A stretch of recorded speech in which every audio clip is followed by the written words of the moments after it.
Terima kasih Pak Ketua, pimpinan komisi, Bapak Ibu anggota komisi yang sangat saya hormati,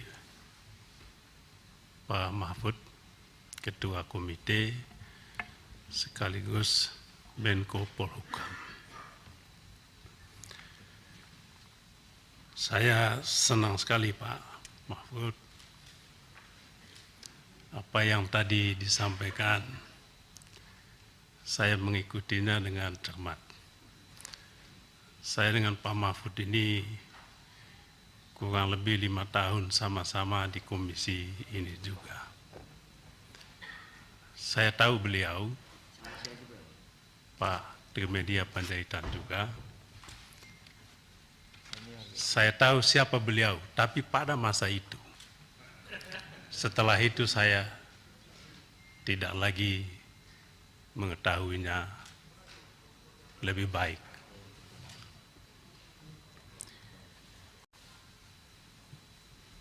Anggota Dewan punya hak, termasuk hak interupsi. Itu diatur dalam undang-undang ini. Supaya jangan ada anggapan kita bikin-bikin. Yang kedua, hak bertanya. Kadang-kala Pak Mahfud tahu juga, kita bertanya seperti kalau lagi polisi tanya klien, tanya atau jaksa tanya terperiksa. Kadang-kala lebih tajam sehingga ada kesan seolah-olah kalau pertanyaannya tajam, Dewan memposisikan pemerintah sebagai bawahannya. Tidak demikian Pak. Sama halnya juga kalau DPR atau anggota tidak bertanya, tidak berarti anggota Dewan adalah bawahan pemerintah atau rubber stamp pemerintah. Tidak. Kadang-kala kita tidak tanya, kita amini. Yang kedua, saya ingin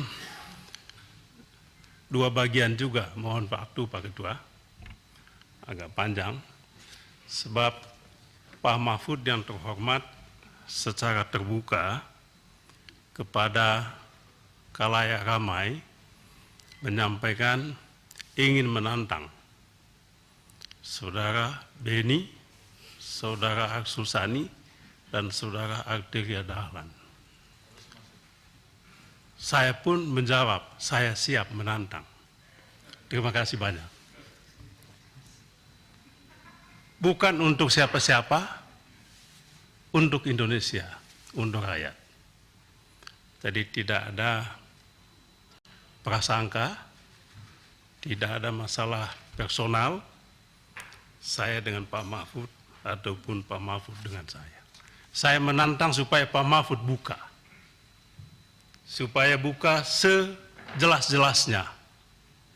Apa yang Bapak sampaikan itu tidak menjadi pertanyaan atau spekulasi atau analisa di publik. Spekulasi itu sangat jelek. Saya termasuk yang punya prasangka jelek atas apa yang disampaikan oleh Pak Mahfud. Sehingga secara terbuka saya mengatakan, apabila Pak Mahfud tidak menjelaskan ini secara lengkap, maka saya menengarai Pak Mahfud punya motif politik. Sekali lagi, apabila tidak ada penjelasan terbuka soal ini, jadi bukan judgement yang sifatnya final, hipotetik, apa yang saya sampaikan. Apalagi setelah Ibu Sri Mulyani menyampaikan juga secara terbuka bantahan atas apa yang Pak Mahfud sampaikan. Maka rakyat bingung, jangankan publik bingung. Kami yang anggota Dewan ini, apalagi oposisi Pak Mahfud, bingung juga. Malah saya tanya-tanya, oh senang juga kita Pak Mahfud ini, ada kawan baru juga. Apakah Pak Mahfud sudah menjadi bagian dari oposisi pemerintahan? Soeharto jatuh karena ada anggota kabinetnya yang melakukan perlawanan dari dalam. Ya, maka saya waktu itu Pak Mahfud, luar biasa Pak Mahfud. Saya mendukung, tapi ini kan prasangka saya. Betul atau tidak saya tidak tahu ini. Tapi kalau saya mengenal Pak Mahfud, saatnya sudah tiba. Ya, mungkin saatnya sudah tiba. Istilahnya itu, ibu sudah hamil tua. Bukan saya itu yang ngomong revolusi, bukan saya. Maksud saya, ketidakjelasan ini membuat kami semua punya spekulasi, punya prasangka macam-macam. Ini yang kami sesalkan sebetulnya. Jadi bukan soal Pak Mahfud ini, Pak Mahfud mesti jelaskan dong, kenapa Pak Mahfud? Ini yang saya mau jelaskan kepada Pak Ivan waktu itu ya. Saya tanya, Pak Menko Polhukam itu adalah ketua komite. Tugasnya jelas, saya baca Bapak. Saya baca itu. Zaman Pak SBY dulu. Susilo Bambang Yudhoyono presiden membuat ini. Saya baca, tugasnya itu melakukan koordinasi. Anggotanya juga jelas. Menkeu anggota. Kalau ada masalah dengan yang berkaitan dengan Menkeu, apa salahnya yang terhormat Pak Menko, ketua komite, panggil yang bersangkutan. Ada temuan ini di lingkungan Kemenkeu. Tolong pertanggungjawabkan dan selesaikan. Itu dalam logika saya sebagai anggota dewan yang menjalankan fungsi pengawasan. Mengapa tidak itu dilakukan? Itu pertanyaan saya sama Pak Ivan. Maka kalau ini tidak ada penjelasan, maka dugaan saya tadi bahwa Pak Mahfud punya motif politik tidak terbantahkan. Itu satu. Yang kedua Pak Mahfud, Bapak kan pejabat publik, wajib menyampaikan informasi publik. Sesuai dengan Undang-Undang KIP, apa yang dimaksudkan informasi publik itu jelas didefinisikan.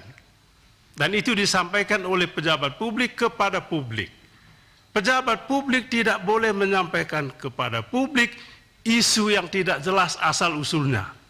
Atau masalah yang belum ada pembahasan, belum ada pembicaraan, belum ada penyelesaian. Jadi yang disampaikan kepada publik itu adalah informasi publik yang sudah digodok dan sudah matang. Itu Undang-Undang KIP. Bapak kan bukan pengamat politik. Saya bertanya, Pak Mahfud ini pengamat politik seperti belum menjadi Menko Polhukam dulu, atau apa? Macam-macam pikiran saya Pak Mahfud. Pikiran saya, jadi muncul tadi macam-macam ini, membuat saya punya penilaian terhadap Pak Mahfud, interpretasi terhadap apa yang beliau lakukan. Macam-macam sudah, jangan-jangan.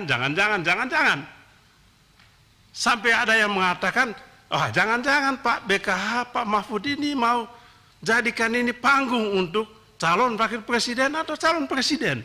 Bagi saya itu pun biasa. Kalau toh itu saya bilang itu hak beliau dan beliau pantas untuk itu. Tapi itu dulu kan dulu, saya ngomong yang dulu. Iya kan Pak? Seperti Pak Mahfud bilang anggota dewan tadi kan? Ya dulu. Itu kan dulu. Ya, dulu. Ini juga dulu. Saya masih ingat Pak Mahfud sudah siapkan baju putih kan? Dulu. Saya mohon maaf, ya dulu lah. Saya waktu itu Pak Ketua, saya kenal baik beliau ini. Istri saya tanya, Pak, kenalkan sama Pak Mahfud. Dia kenal, kenapa?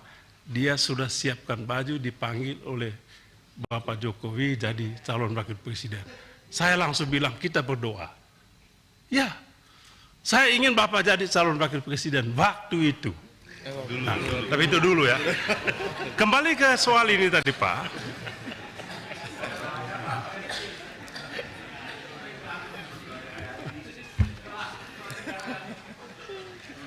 Kembali ke soal ini tadi, ya, yang Bapak sampaikan ini, informasi publik ini. Ibu Sri Mulyani menjelaskan kepada Komisi 11.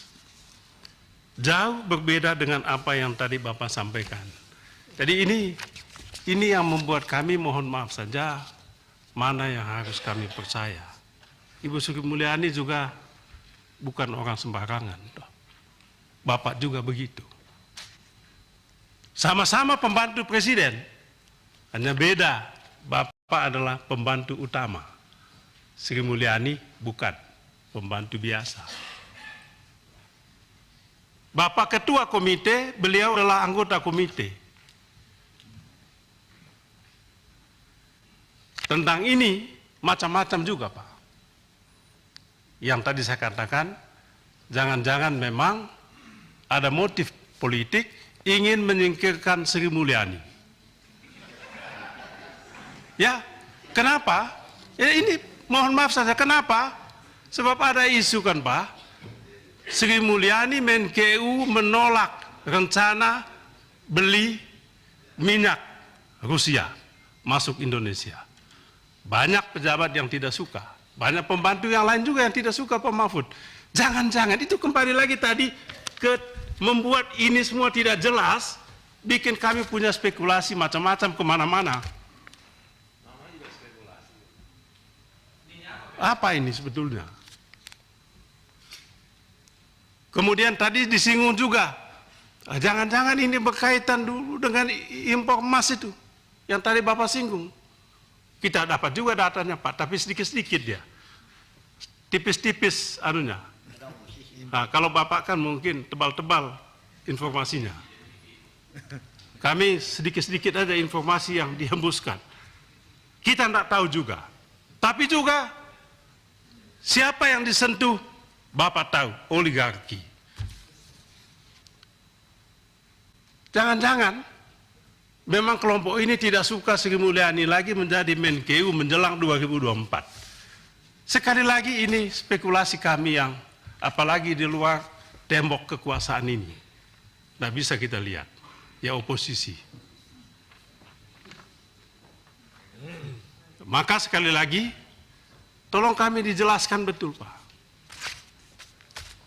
Ya, kami tidak mau mengatakan Pak Mahfud mari kita gabung sama-sama. Ya, kalau betul yang Bapak sampaikan ini Pak Ketua, saya minta mohon maaf pimpinan, Pak Ketua dan para Wakil Ketua dan Bapak Ibu sekalian, kita undang Sri Mulyani. Setuju? Bukan, jangan lama-lama maksud saya. Kalau bisa besok, besok. Untuk menuntaskan ini, supaya tahu siapa yang sebetulnya melakukan pembohongan publik. Ini kan pembohongan sebetulnya. Tapi kita tidak tahu yang membohong ini siapa. Apakah Bapak, anak buah Bapak, atau Menkeu atau anak buah Menkeu yang tadi Bapak sampaikan, mungkin Menkeu dibohongin oleh anak buahnya. Sangat mungkin. Tapi ini sudah menjadi pembicaraan publik Pak. Kalau bisa kita selesaikan juga secara publik. Tidak boleh ada yang ditutup-tutupi. Ini momentum yang paling pas kalau mau lakukan itu. Tapi jangan kemana-mana, jangan singgung soal apa? TPPU, ya judi-judi segala macam. Fokus ke TPPU di lingkungan Kemenkeu ini saja dulu. Sebab ini sentrum keuangan Republik kita ini. Yang terakhir Pak Mahfud, saya sebetulnya ingin tanya juga, yang Pak Ivan ngomong ini sebetulnya, ini analisis keuangan yang mencurigakan, atau sudah satu level di atas itu? uang ini adalah hasil tindak pidana pencucian uang. Ini kan dua hal yang sangat berbeda, Bapak tahulah itu. Kan gitu dia. Kalau yang diumumkan oleh Pak Mahfud adalah 349 di lingkungan Kemenkeu, bea cukai dan pajak. Tidak ada tempat lain di situ. Kalau tadi Bapak katakan belum tentu korupsi, ya, kira lupakanlah itu. Tapi TPPU di sana kalau itu terjadi luar biasa, Bapak. 349 triliun, 359 triliun. Uang besar sekali kita ini. Kalau memang itu terjadi, saya rasa panggil Sri Mulyani, kalau bisa bentuk pansus, lebih pas lagi. Supaya kita lebih mendalam, istilah Latinnya duc in altum, masuk lebih jauh, masuk lebih dalam. Itu yang saya ingin sampaikan. Terima kasih. Mohon maaf kalau ada yang kurang berkenan. Terima kasih. Lanjut Pak Tobas. Sini Pak Habib ya. Habis Pak Habib baru Pak Misbakun. Oke.